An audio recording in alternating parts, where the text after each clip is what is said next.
la salvación, purificar nuestro cuerpo, purificar nuestro carácter.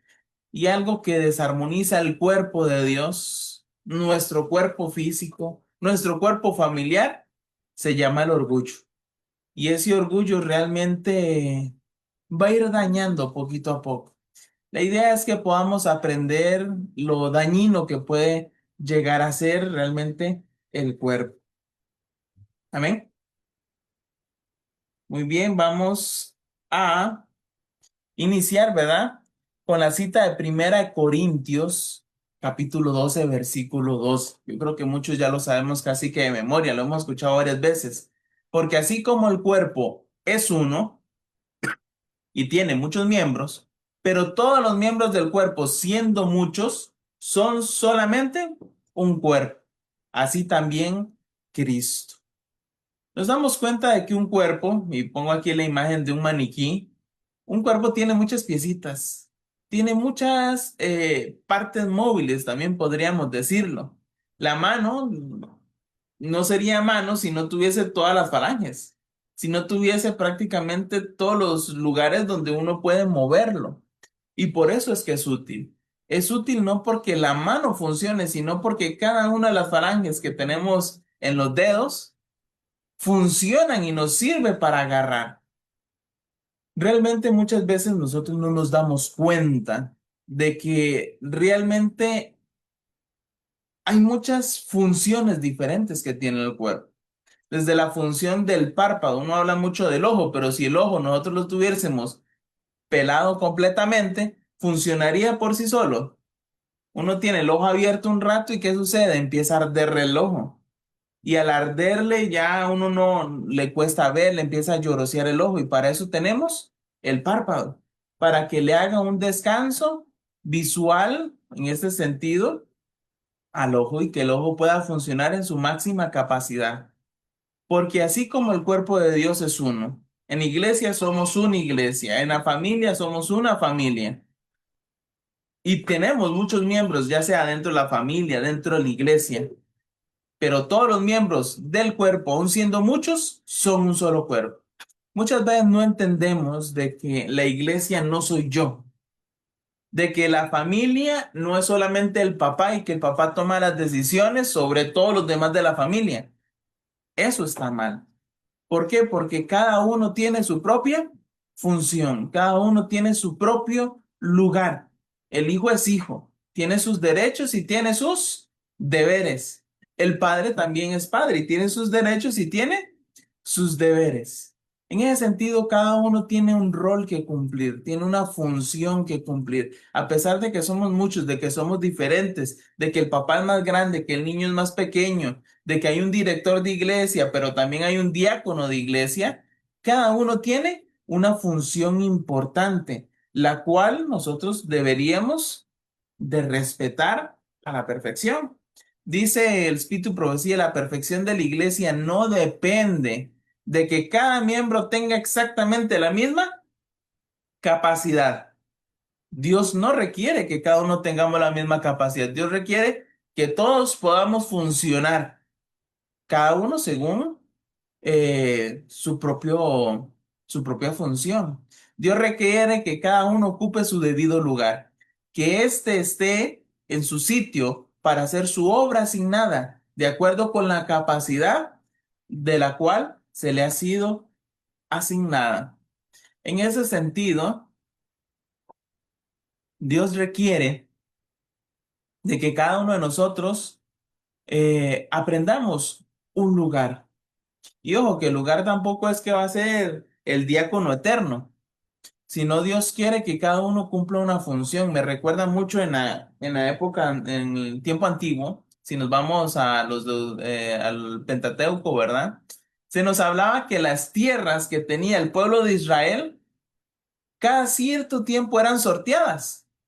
O sea, al que le había tocado un terreno grande y liso, bueno para sembrar, un ejemplo, llegaba el tiempo donde se sorteaba y ahora ese terreno grande ya no le tocaba a usted y ahora a usted le tocaba un terreno pequeño. Iban cambiando los lugares donde ellos vivían.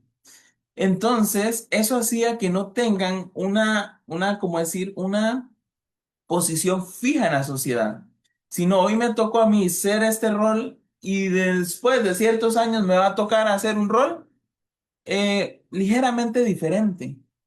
Muchas veces imaginemos que dentro de la iglesia cada uno tenemos nuestras casas, pero imaginemos que cada 10 años digamos, bueno, vamos a sortear los lugares donde vivimos y ahora todos vamos a cambiar de lugar. Todos cambiamos de casa. La casa mía ahora va a ser la casa de otra persona. La pregunta es, ¿estaríamos nosotros dispuestos a hacerlos? Dios requiere que cada uno ocupe su debido lugar, pero llega el momento donde nosotros tenemos una reorganización de iglesia y ahora a mí me tocó ser jóvenes, pero la siguiente vez me toca escuela sabática y ejerzo un rol nuevo, una función nueva. ¿Por qué? Porque Dios requiere que nosotros también crezcamos, que nosotros seamos funcionales, no solamente en un punto de la vida, y yo voy a ser el diácono eterno dentro de la iglesia. No, porque Dios quiere que nosotros también pulamos nuestros talentos y que entre todos los hermanos de la iglesia nos ayudemos a pulir nuestros talentos para pulir nuestros caracteres. Muchas veces uno dice, no, es que yo no quiero tener un cargo de iglesia tan importante que esté al frente porque soy tímido y no tengo buena gesticulación, no tengo buena palabra, pero Dios requiere que nosotros pulamos nuestro carácter. Entonces, si yo siempre voy a escoger, no, yo voy a ser el diácono para nunca hablar, nunca estar al frente, eso me va a nosotros inutilizando, de cierta forma. Pero Dios requiere que todos en iglesia tengamos un lugar. Y ese lugar no es eterno, sino un lugar que va dando espacio a los demás a que también se desarrollen en su momento. Algo que produce el orgullo, y es prácticamente el tema, es algo que produce división. Nos va a ir separando. En vez de estar cada día más unidos, queremos actuar por separado. Y la pregunta es, realmente, nosotros, ¿qué estamos haciendo dentro de nuestra iglesia? ¿Cuál es nuestro rol?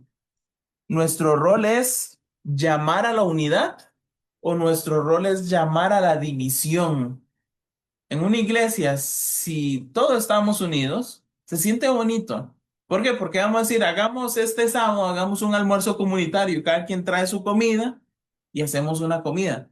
Pero cuando no es así, ¿qué sucede? Termina el culto y cada quien quiere irse por su lado. No hay una hermandad, no hay una unión. Somos prácticamente amigos y vecinos de unas horitas nada más. Y de ahí cada quien por su casa, cada quien separado y cada quien no quiere conocer nada del otro. Realmente nosotros estamos llamados a la unidad. Y no sé si se lo recuerdan, pero Jesús lo dijo claramente en el libro de Hechos. Iré a preparar morada para vosotros. ¿Dónde vamos a vivir cuando lleguemos al cielo? Yo no sé, pero me recuerda mucho una comunidad donde todos van a vivir en un mismo lugar y todos vamos a vivir en la nueva Jerusalén. Entonces, si todos vamos a ser vecinos, si todos vamos a vivir juntos, el de la par va a ser el hermano de la iglesia. ¿Cómo vamos a convivir si aquí en la tierra ni siquiera nos llevamos bien?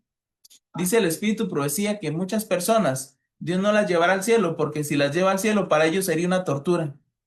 Imagínese a alguien que odia a sus hermanos de iglesia, que no se lleve bien con los hermanos de iglesia, les caiga mal porque hacen cierto tipo de comida, porque tienen ciertas actitudes. Con ese odio usted no va a poder llegar al cielo. Con ese rencor, con esa enemistad, con esa división, no va a poder llegar al cielo. ¿Por qué? Porque en el cielo vamos a estar todos juntos en armonía. Todos vamos a querer ser lo mismo, vamos a tener una unidad especial que solamente el cielo puede dar. Dice Proverbios 13:10, ciertamente la soberbia concebirá contienda. O sea, la soberbia es que yo empiezo a creer algo y lo importante, creérselo, no serlo. Ciertamente la soberbia, cuando yo me empiezo a creer mejor que los demás, cuando me empiezo a creer de que yo tengo más talento que los demás, que yo tengo más dones que los demás, ¿Qué va a crear? Va a crear contienda. Y la cuestión no es que yo me crea que tengo talento en la música. Si tengo un poquito de talento en la música, ¿qué tengo que hacer? Ayudar a los demás hermanos a desarrollar ese talento. ¿Por qué? Porque los talentos los da Dios. Y Dios los puede dar ya sea de nacimiento a los 5, a los 10, a los 15, 20, 30, 40, 50, 60 años. ¿Cuántos hermanos siendo viejitos han aprendido a tocar instrumentos? ¿Cuántos hermanos pasaron toda su vida, 40 años, con miedo a hablar en público? Pero al final Dios lo tocó a sus 50 años, a sus 50 años empezó a hablar en público y se le dio bien. Nosotros no está para juzgar el decir, no, usted no tiene talento y usted no lo va a poder hacer. Está en nosotros el decir y confiar en Dios y creer en el hermano y decir, Dios te puede regalar este talento y practiquémoslo, hagámoslo. Si hay un hermano en mi iglesia que no predica de la mejor manera, no sabe predicar, no sabe armar un tema, ¿cuál es el deber de los demás hermanos de iglesia? Llegar a la casa de ese hermano y decir, hermanito, armemos un tema para que usted lo dé cuando usted quiera, pero cuando se sienta preparado, pero ayudemos a armarle un tema a alguien. Y cuando la persona vaya encaminándose un poquito armando el tema para predicar, ¿qué va a hacer? Se va a sentir feliz, se va a sentir alegre y lo va a animar a un futuro dar otro tema más. Y ahí es donde se inicia. Ciertamente la soberbia concebirá contienda. Siempre va a ser un pleito, porque si yo digo, no, es que yo soy el mejor predicador, no hay nadie como yo, ¿qué va a suceder? Prácticamente estoy humillando, desvalorizando a todos los demás hermanos de la iglesia. ¿Por qué? Porque va a decir, no, es que yo soy el mejor predicador, ¿qué va a suceder? Los demás los voy a hacer sentir mal, los voy a estar humillando, los voy a estar tratando mal. Pero la segunda parte del versículo dice, más con los avisados está la sabiduría. Y siempre me repetía mi abuelita algo, en guerra avisada no muere un soldado.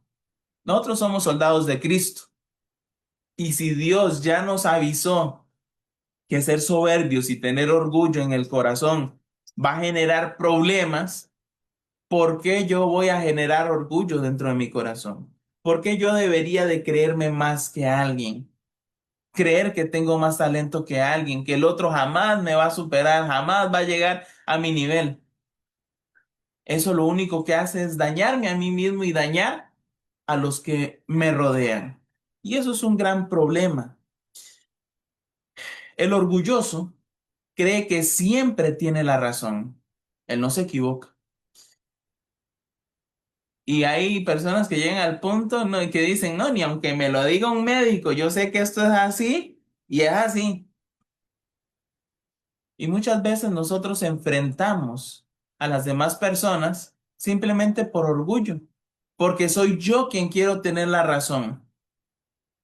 Y tal vez llega un hermano con un versículo bíblico y me va a decir, hermano, vea, ya he leído este versículo bíblico, no es como usted lo está diciendo. ¿Y cuántas veces han dicho, no, no, es que ese versículo bíblico no sirve, no, ese no funciona, lo que sirve es lo que yo digo? Y muchas veces enfrentamos hasta inclusive la voluntad de Dios, porque al cerrarnos en mi propio pensamiento, en mi propia decisión, me cierro en el orgullo y cierro la oportunidad a que Dios entre en mi vida. Y así podemos ver grandes personas que al final Dios las humilló. Vemos al faraón. El faraón se creía a sí mismo Dios. Y ese fue de cierta forma su pecado. El que él se creía a sí mismo un Dios. Entonces, ¿cómo el Dios de otra gente va a venir y va a venir a hablarme a mí? No, es que yo soy importante. Y para eso hubieron 10 plagas. 10 plagas donde cada uno iba a un Dios pagano. Hasta el final que le tocó a él mismo. Y él, por su propio orgullo, en vez de decir, acepto a Dios, yo creo, yo sé que hay alguien que es superior a mí, en vez del faraón reconocer, sé que hay alguien que es superior a mí, al que yo le debo de dar la honra y la gloria, ¿qué dijo? No, yo soy el faraón. Y al final encerró su corazón por su propio orgullo y no permitió que Dios actuase en él. ¿Cuántas veces nosotros, Dios nos aconseja y nos dice, vea, hermanito, deje de hacer esto, deje de tener esta actitud? Pero por orgullo decimos, no, es que las cosas son así, es que en la iglesia me tienen que hacer caso porque este proyecto es el mejor, porque esto es lo único que va a funcionar. Y muchas veces en esos problemas, quienes salimos afectados somos nosotros mismos. ¿Por qué? Porque el orgulloso va a generar problemas tanto con él mismo como con toda la iglesia en conjunto. Al orgulloso dice, le cuesta aceptar la corrección. Cuando alguien le dice, vea, está equivocado, debería hacerlo de tal manera, va a decir, no, yo lo hago así, toda la vida lo he hecho así, yo soy así, así se va a hacer. ¿Y qué va a pasar? Los problemas los va a seguir teniendo. El orgulloso busca reconocimiento personal. O sea, busca que la gente llegue y le diga qué bien que lo hizo, qué bien que habló. Si se cree el mejor predicador, va a llegar a todo el mundo a venga, alábeme, diga que estuvo bonito y eso va a alimentar su propio ego, porque busca un reconocimiento personal. Cuando uno no predica para uno engrandecerse. Uno predica porque es el mensaje de Dios. Primero para uno mismo, un regaño personal. Y segundo, para que las demás personas se acerquen a Dios, no para que se acerquen a mí. Y muchas veces se predica y dice, bueno, si tiene alguna duda, acérquese a mí, yo le voy a resolver cualquier duda que tengan. Y muchas veces eso es buscando un reconocimiento personal, porque muchas veces nosotros a quien debemos a enaltecer es a Dios y no a nosotros mismos. Cuarto punto, el orgullo también genera discusiones y rivalidades. ¿Por qué? Porque al querer yo tener la razón, voy a ponerme en contra de alguien y decir, no, usted está equivocado, esto es así, así, así, así, usted no sabe, usted no entiende, es que usted no ha leído este libro, usted no ha hecho esto. Y en ese sentido va a generar discusiones donde prácticamente estoy humillando al otro y el otro, por no quererse sentir humillado, va a generar una rivalidad y va a empezar la contienda dentro de la iglesia, dentro del propio hogar. Y ahorita lo estaba enfocando a la iglesia, pero lo podemos enfocar a nuestra propia familia. ¿Cómo va a generar discusiones? Dice el Conducción al Niño que los niños tienen inteligencia y ellos entienden. Y un adulto debería explicarle a los niños cómo son las cosas para que él las entienda y las haga ahora por uso de razón. Pero muchas veces en la familia, lo único que dice el padre, no lo haga. Y el hijo dice, ¿por qué? Porque yo soy su padre y dije que no. Y se acabó, no hubo explicación, no hubo nada. Y esto va a generar en el niño, en cierta forma, una, podríamos decir incluso hasta rebeldía, podríamos decir muchas cosas, porque genera hasta falta de personalidad a la persona, porque le quitaron las alas. En vez de simplemente decir, no porque yo soy el padre y punto, porque eso es orgullo, sino decir, mire, no se hace porque esto va a generar este problema, va a generar esto, va a generar lo otro. Los niños logran entender. Y conforme van creciendo, dice el Espíritu Profecía, ellos van entendiendo más y más. No debería tratárselo como una persona ignorante, sino tratar de enseñarles a ellos por propio pensamiento lo que nosotros en experiencia ya hemos obtenido. Entonces, al decirle a los demás, vea, no lo haga porque a mí me sucedió esto, esto, esto y eso no es bueno. Entonces el niño va generando su propia personalidad, su propia característica, su propia temperamento conforme a los que los papás le van inculcando a ellos desde su pequeña infancia. Pero si no se les explica, si no se les da un entendimiento a ellos no van a saber por qué. Y llegará el momento donde tal vez lo tengan que enfrentar ante sí mismos y no saben por qué. La idea es darles un porqué y que ellos realmente entiendan. Como dice la segunda frase de Proverbios, más con los avisados está la sabiduría. Si yo quiero que mi hijo no haga tales cosas porque no son buenas, avisémosle. avisémosle qué va a pasar, qué va a suceder, y ellos irán viendo a las demás personas y dirán, ve, eso que me dijo mi papá, eso le está sucediendo a la otra persona. Y ahí van a ir aprendiendo, no solamente por lo que le digan, sino también por lo que ellos van observando. Así que debemos preguntarnos prácticamente tres preguntas importantes. ¿Busco servir a los demás, ayudar a los demás? ¿O lo que busco es ser reconocido? ¿Prefiero que la gente me diga halagos? ¿O prefiero yo ayudar a las demás personas? ¿Acepto yo la opinión de otras personas? ¿O siempre yo soy el que tiene la mejor opinión? ¿Estoy promoviendo la unidad dentro de la familia, dentro de la iglesia, dentro del trabajo? ¿O estoy promoviendo la división? Porque hay algo que se llama bueno, aquí le decimos compinchería. No sé si en otros países también se dice igual, pero cuando hacemos una compinchería hacemos una división y digo, esos son mis amigos y solamente con ellos estoy. Cuando llego a la iglesia, solamente con ellos me siento y no me relaciono con nadie más. ¿Y qué pasa? Eso poco a poco va a ir generando una división porque los demás van a decir, no, es que solamente ellos andan juntos y con los demás no hablan, no comparten. Muchas veces tal vez pueda ser por timidez, porque nos dé vergüenza y tenemos un grupito donde nos sentimos en confianza, pero tal vez pueda ser mal visto por otras personas. Y en ese sentido, tratemos nosotros de promover la unidad, de llevarnos bien con todos, porque al final todos vamos a ir, o esa es la idea, ¿verdad? Deseamos que todos vayamos juntos al cielo.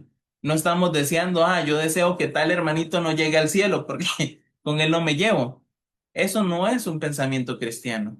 El pensamiento cristiano es todos debemos amarnos, todos debemos estar juntos, todos debemos llegar al cielo.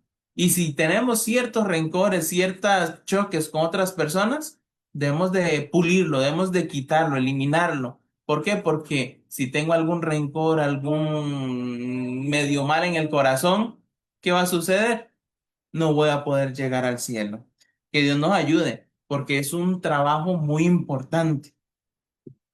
Dice, el orgullo menosprecia la función de los otros miembros.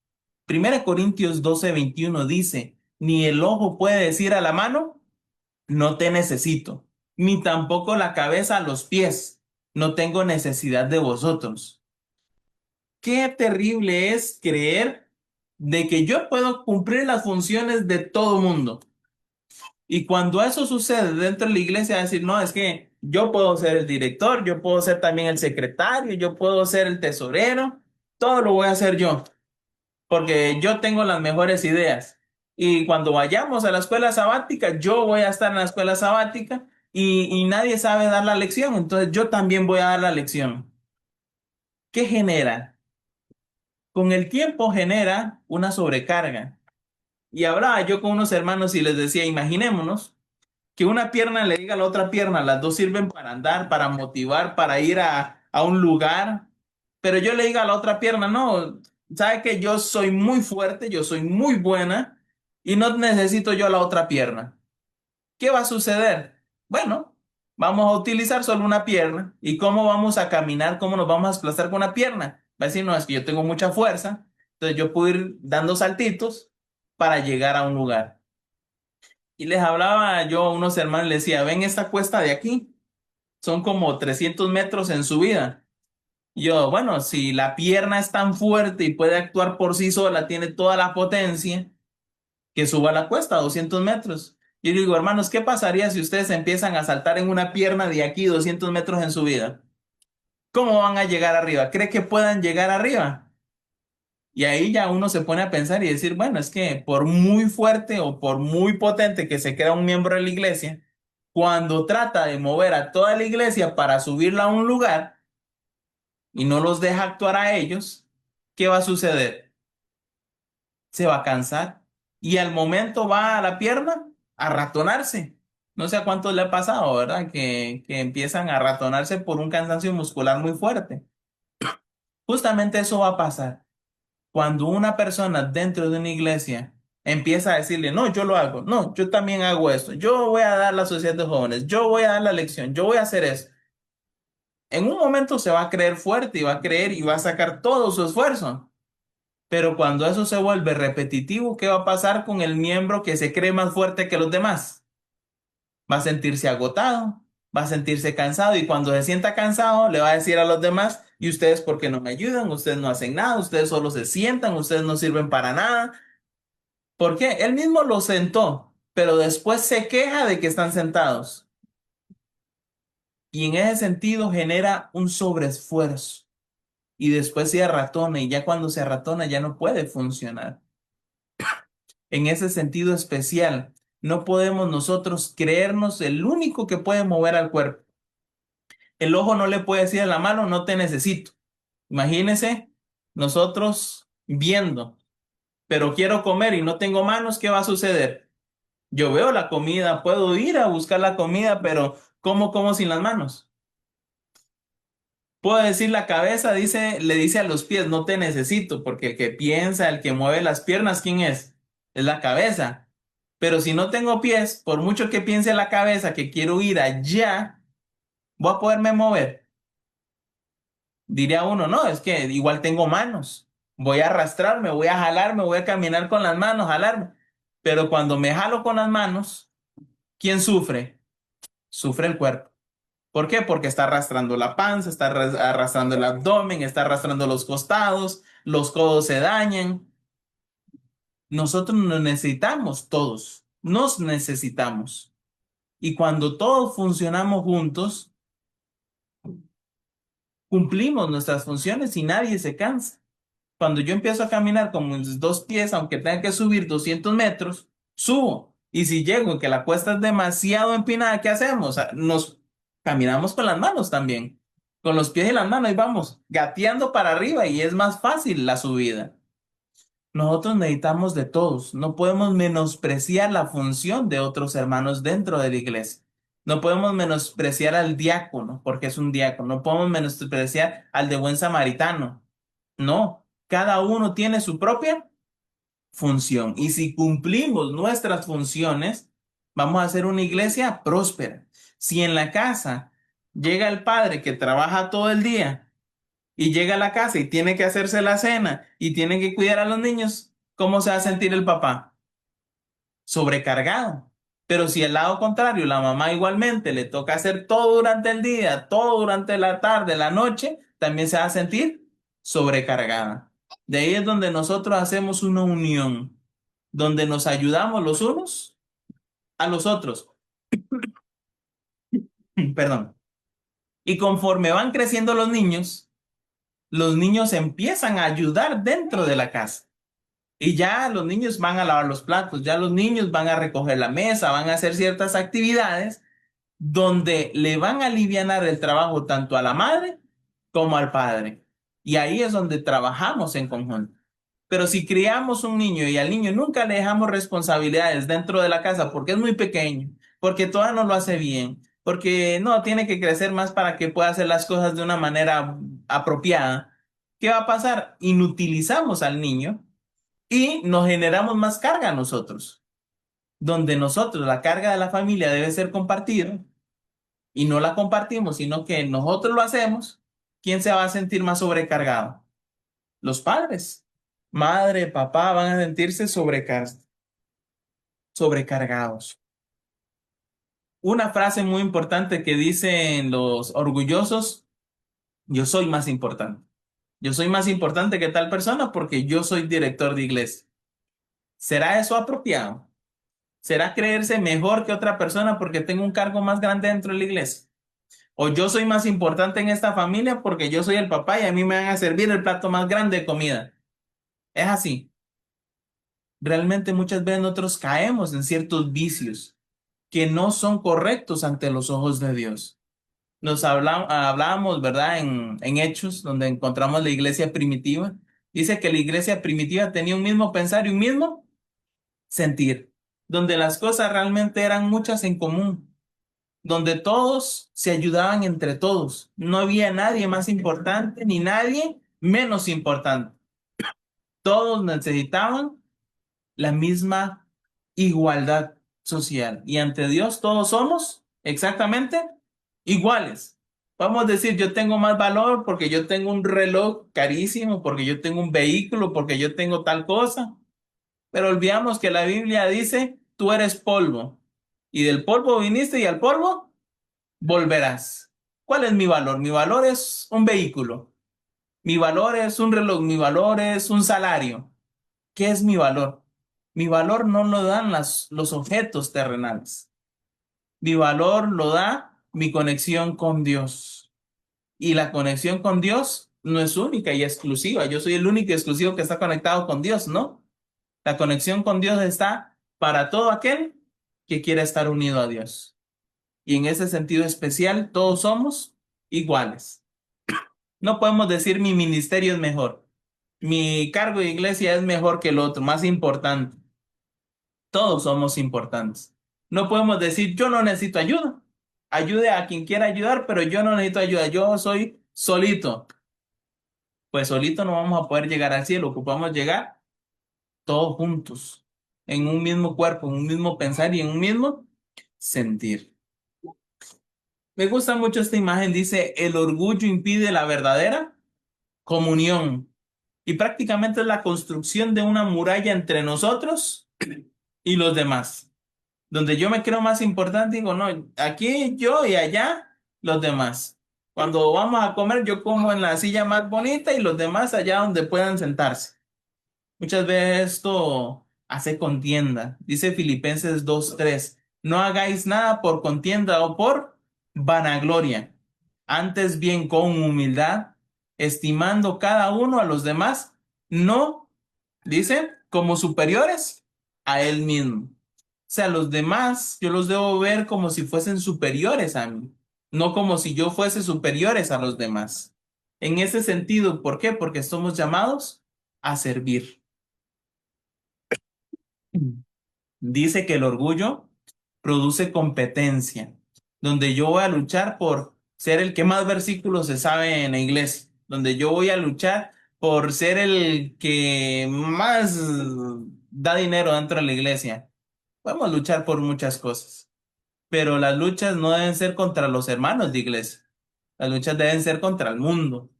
La lucha debe ser contra dejar el ego, dejar el yo, no luchar con los que más bien están ayudándome para ir al cielo.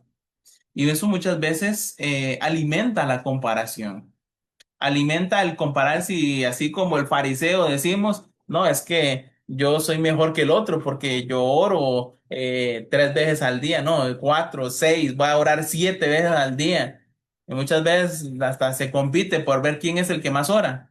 Y ya no se ora porque tenga la necesidad de orar, sino oro porque tengo la necesidad de sentirme que soy el que más ora dentro de la iglesia. Y cuando eso existe dentro de nuestro corazón, van a servir esas oraciones donde vamos a decir a grito y a todo pulmón, no, es que yo ayuno 2 veces a la semana.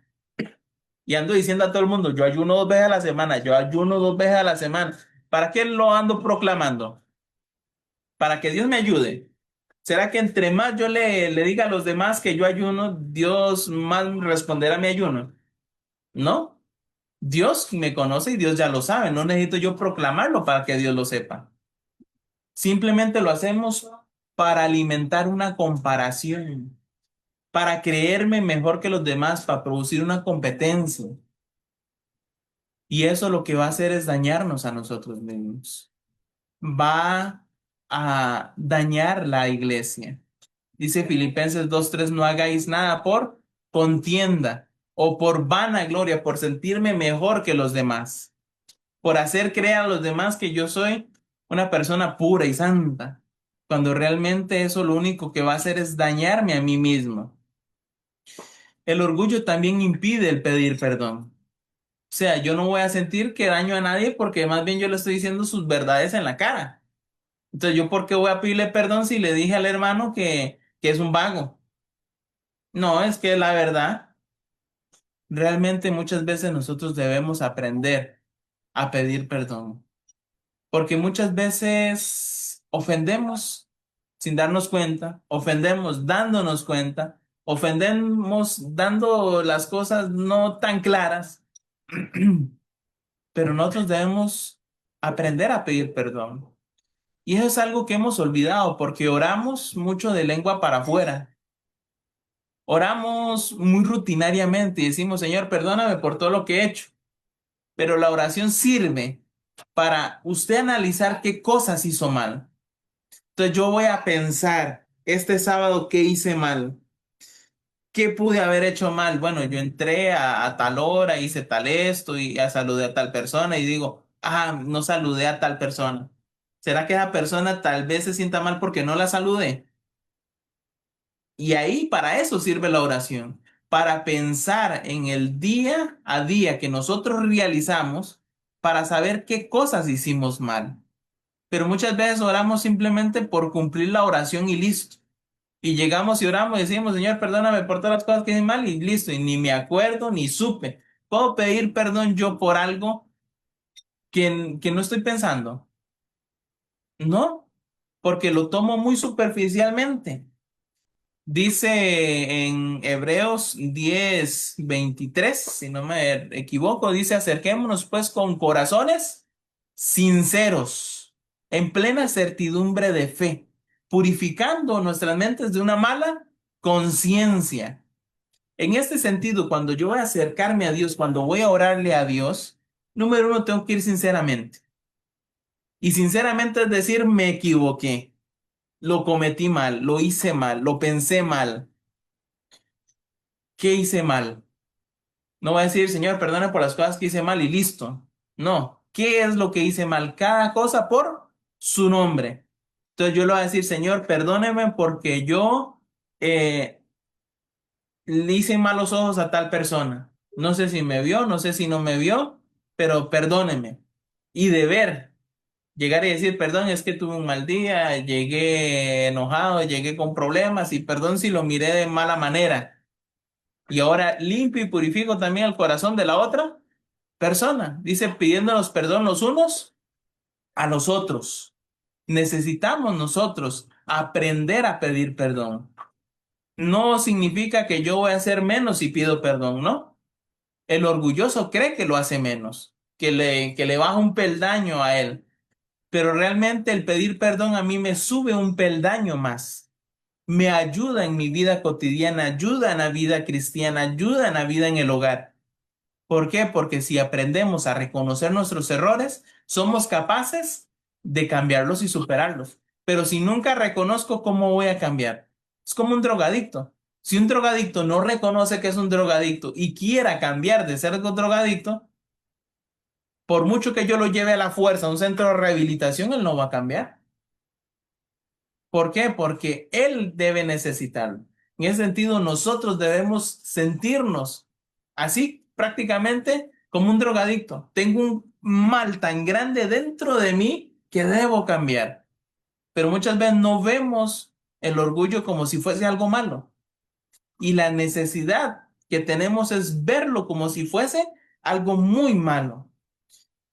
Si Dios no permitió que un ángel puro, perfecto, no hecho de barro como nosotros, no pudiese existir en el cielo por el orgullo que tenía, va a permitir que una persona hecha de barro, orgullosa, regrese al cielo.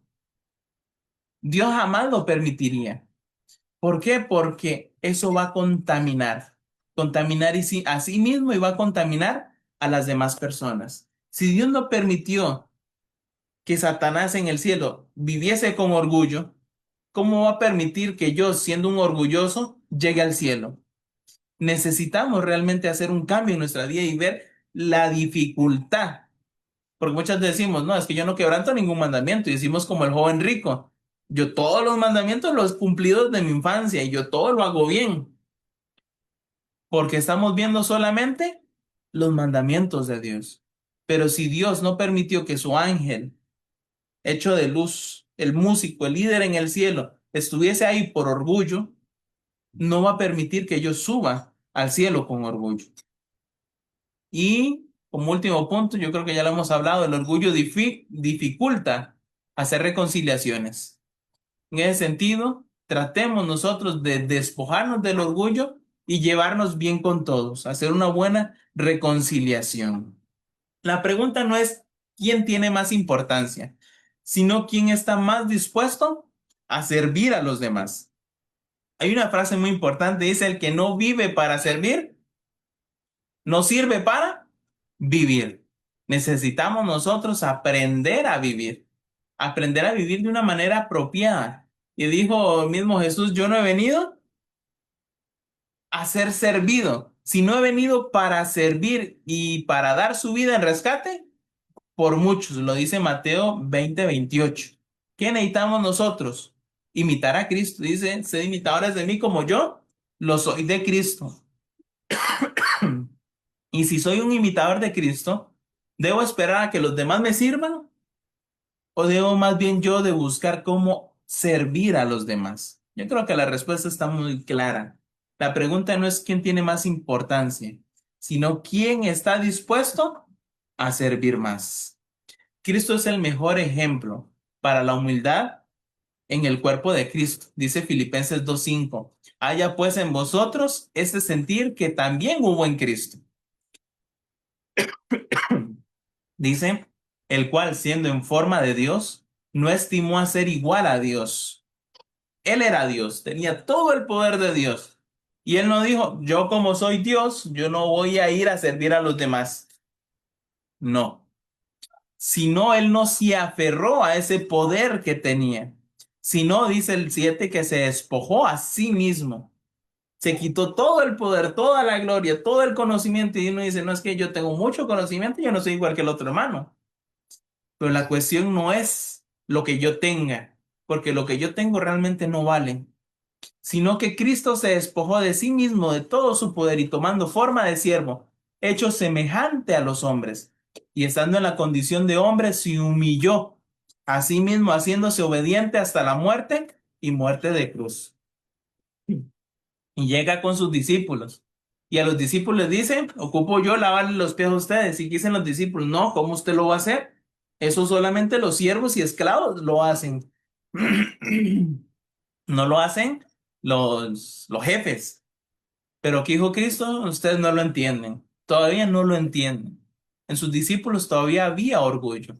Y Dios quiso quitarle ese orgullo de su corazón a los discípulos. Y les enseñó una práctica muy importante. Es la que nosotros realizamos en la Santa Cena. Y siempre que damos Santa Cena, siempre me recuerdo y recuerdo a los hermanos en la iglesia de que justamente ahí después de la institución de la Santa Cena hay un texto muy importante que dice, cuando vayáis a la Santa Cena, no id buscando el pedazo de pan más grande que existe. Y dice, si ustedes tienen hambre, vénganse comidos de la casa y no vengan a comer de más en la Santa Cena. Muchas veces cuando se parte el pan, no todos los pedazos quedan del mismo tamaño. Muchas veces notamos que buscamos, descarbamos entre los pedacitos de pan a ver cuál es el más grande porque el más grande es el mío. Hermanos, esta práctica dentro de un miembro de iglesia, ¿usted la ve incorrecta? El creerse que cuando voy a tomar la Santa Cena, el pedazo más grande de pan es el mío. Yo por lo menos en mi costumbre, tengo la costumbre, me va a tocar el que esté más cerca de mí. Y si me tocó el chiquito, agarro el chiquito. Y si me tocó el grande, me tocó el grande porque fue la voluntad de Dios, no porque yo escogí y busqué el pedazo más grande. Debemos aprender a que nosotros no somos más importantes que los demás. Y me tocará lo que me tocará. Si me tocó este año ser director de iglesia, lo haré para honra y gloria a Dios. Y si el próximo año me tocó servir de buen samaritano, lo hago para la honra y gloria de Dios. Y voy a dar mi 100% en cada uno de los cargos. Y si no sé muy bien cómo se hace el buen samaritano y me recuerdo que el año pasado hubo un hermano que lo había hecho y lo había hecho bien, y mi deber es llegar donde ese hermano y decir, hermanito, ¿qué consejo me puede dar? Esta vez me tocó a mí ser el de buen samaritano, ¿qué consejo me puede dar? Y ahí aprender, porque a quien le estoy sirviendo es a Dios, no es a otro ser humano, no es a mí mismo. A quien le debo servir es a Dios. La humildad restaura la armonía dentro del cuerpo. Si el orgullo la separa, la humildad nos va a unir. Efesios 4:2 dice, soportándonos los unos a los otros con amor, porque el amor va a sanar, el amor va a recuperar cualquier cicatriz. Santiago 4:10 dice, humillaos delante del Señor y Él os exaltará. Yo no ocupo buscar mi propia exaltación. Hermanos, no murmuréis los unos de los otros, porque si nosotros generamos murmuración es porque hay orgullo dentro de nuestro corazón. El que murmura del hermano y juzga a su hermano, murmura de la ley y juzga a la ley de Dios. Pero si tú juzgas la ley, no eres un hacedor de la ley, sino un juez. Y ese es uno de los errores más grandes que tenemos dentro de la iglesia, que nos creemos jueces, nos creemos tan santos que estamos por encima de la ley, por encima de Dios, y nosotros dictamos sentencia. Creemos que el juez no solamente es Dios que está ahí en el juicio, porque estamos en el tiempo del juicio, sino que yo también soy juez y voy a decir, no, ese hermano está condenado. Y me creo igual que Dios. Y ahí caigo en el pecado del primer mandamiento y muchos más. Dice el versículo 12, uno solo es el dador de la ley. ¿Quién es el dador de la ley? Dios. Pero yo digo, no, es que ese hermano está equivocado y se va a condenar porque se viste de amarillo. ¿En la ley de Dios está el que vestirse de amarillo es pecado? No. Pero si yo le agrego una ley más a la ley de Dios, me estoy creyendo que Dios se equivocó al escribir la ley y que le faltó decir que si usted se viste de un rojo fosforescente, usted es un pecador. Hay sugerencias dentro de la iglesia y hay leyes que Dios puso. Las leyes que Dios puso son las que Él puso en su sabiduría. Nosotros no podemos agarrar una sugerencia como si fuese una ley y condenar a un hermano por algo que tal vez ni siquiera tenía el conocimiento. Solo uno es el dador de la ley, que puede salvar y condenar al mundo, y ese es Dios. Pero tú, ¿quién eres para que juzgues a otro hermano? ¿Quién eres? ¿Eres orgulloso? Porque si eres orgulloso, puedes juzgar a otra persona. Puedes decir, no, esa persona está condenada porque hace esto. Y orgulloso creyéndose en la posición de Dios.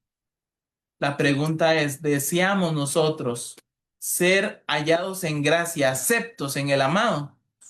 ¿Que Cristo nos mire con gracia, con amor? ¿O que Cristo nos mire como un error, así como Satanás que no debía de estar en el cielo y por eso fue echado? Necesitamos en nosotros no tener este orgullo, no tener esta suficiencia propia, porque eso lo único que va a hacer es dañar a la iglesia, dañar nuestras familias, dañarnos a nosotros mismos. Necesitamos estar justamente en unidad. Si tenemos humildad en nuestro corazón, vamos a tener humildad, vamos a tener unidad. Y cuando estamos unidos es más fácil decirle a alguien que cambie del lugar al que va caminando. Si uno se lo topa de frente es un golpe, pero si uno lo tiene a la par, lo abraza y va caminando y poquito a poco va encaminándose, no se siente un golpe. Si nosotros vamos a atacar a una persona de frente, lo atacamos con orgullo. Pero si nos ponemos al mismo nivel, la acompañamos, hago una amistad genuina con la persona y cuando tengo una amistad genuina, ahí sí le doy un consejo, va a ser más fácil que esa persona acepte el consejo, a que si yo voy y la ataco de frente. Nosotros debemos aprender a actuar. Un buen pastor no golpea a sus ovejas. Un buen pastor las dirige. Y en ese sentido, un pastor de otro redil no va a poder venir a este redil y gritarle, hágame caso a la oveja. ¿Por qué? Porque la oveja conoce la voz de su pastor.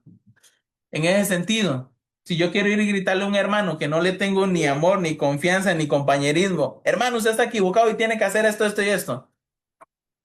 En vez de generar una nueva dirección, va a generar un choque. Y ese choque nos va a desunir.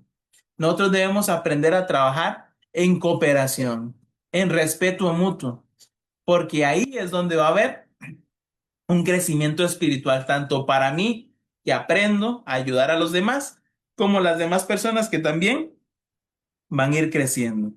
Dios quiere derramar su gracia, pero esa lluvia tardía no va a ser caída, no va a ser derramada sobre las personas orgullosas, sino solamente en los que estén dispuestos con humildad a actuar. Me gustaría concluir con unas frases, si no me equivoco son 4, muy importantes. Dice, el orgullo de los humildes consiste en hablar de sí mismos. O sea, los orgullosos que quieren disfrazarse de personas humildes siempre van a hablar de sí mismos. Y van a decir, no, es que yo cuando hace 2 meses ayudé a una persona y le hice esto y la persona se sintió agradecida. No es que yo estoy armando un tema y lo voy a presentar en la iglesia y esto y lo otro. No es que yo tal cosa yo hice hace tanto tiempo, yo voy a hacer. Siempre están hablando sobre sí mismos. ¿Por qué? Porque quieren ser reconocidos, quieren ser valorados, quieren ser aceptados por las demás personas. Y nosotros no debemos ser aceptados por el mundo, sino debemos ser aceptados por Cristo. Este me gusta mucho. Dice, la vanidad y el orgullo son dos cosas diferentes. El orgullo se relaciona más con nuestra propia opinión de nosotros mismos, lo que yo creo que soy. Y la vanidad con lo que queremos que las otras personas piensen de nosotros. Entonces, vanidad de vanidad es todo vanidad. La vanidad consiste en que yo quiero que las demás personas crean que yo soy de una forma. Entonces, si yo quiero que las demás personas crean que yo soy multimillonario, ¿qué voy a hacer? No voy a andar ahí con un relojito barato. Ah, no, voy a tener que comprarme un reloj caro y voy a tener que comprarme un teléfono último modelo para que las demás personas piensen que yo tengo dinero. Y muchas veces estas personas se meten en deudas, se meten en problemas, tal vez no tienen la mejor capacidad económica dentro de ellos, pero quieren alardear de que sí tienen. Y eso daña. Que Dios nos ayude a no intentar de poner una imagen que no somos. Porque dice, no te harás una imagen y nosotros nos hacemos una imagen de nosotros mismos que no vivimos, que no somos. Dice, nuestro carácter nos mete en problemas, cierto, tenemos dificultades, pero es nuestro orgullo el que nos mantiene dentro del problema. ¿Podré yo cometer un error? Sí, pero si soy orgulloso, nunca voy a poder salir de ese error, porque nunca voy a reconocer de que cometí un error. Y último, el orgullo es una herida y la vanidad es la costra. O sea, la costrita que es cuando va curándose la herida, genera una costrita. La vanidad es la costra. La vida escoge la costra para abrir la herida una y otra vez. Mientras yo siempre intente decirle a las demás personas que soy algo que no soy, porque yo creo que soy eso, siempre voy a meter más herida a mi orgullo. Y nunca va a desaparecer mi orgullo mientras yo trate de convencer a otras personas que yo soy algo. En los hombres rara vez se cura y con frecuencia se vuelve séptico. O sea, se vuelve una enfermedad, se pone pus y yo se empieza a curar y yo no empiezo a quitar, a quitar, a quitar. Siempre va a estar la herida abierta y muy probablemente haga eh, algo peor.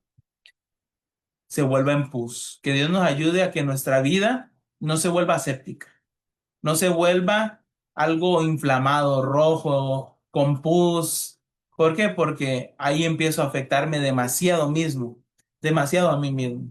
Que Dios nos ayude a despojarnos del orgullo y cada día poder ser más humildes con la voluntad de Dios. Es mi deseo. Amén. Amén.